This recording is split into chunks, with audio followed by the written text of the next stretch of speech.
How to restrict someone from changing the passcode or removing it from your iPhone. To restrict changing the passcode or removing it, simply go to the Settings app of the iPhone device and scroll all the way down until you see Screen and Time on your settings.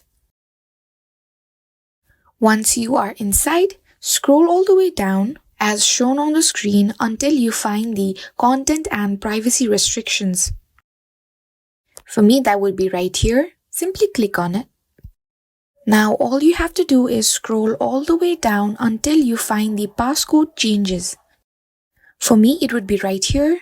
Tap to open and click on the Don't Allow button. If somebody knows your passcode, then instead of changing it time and again, simply use this feature to restrict them.